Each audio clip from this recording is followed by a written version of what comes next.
আছে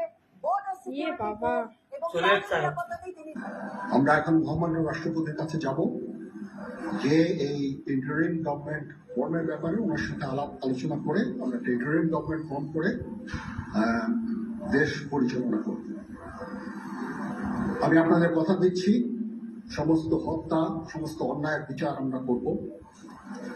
আপনারা সেনাবাহিনীর প্রতি আস্থা রাখেন, সশস্ত্র বাহিনীর প্রতি আস্থা রাখেন।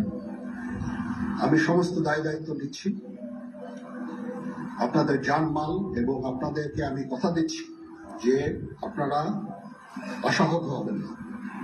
ইনশাল্লাহ আপনাদের যত দাবি আছে সেই দাবিগুলো আমরা পূরণ করব এবং দেশে একটা শান্তি শৃঙ্খলা ফিরিয়ে নিয়ে আসব। আপনারা আমার সাথে সহযোগিতা করেন, দয়া করে আর এই ভাঙচুর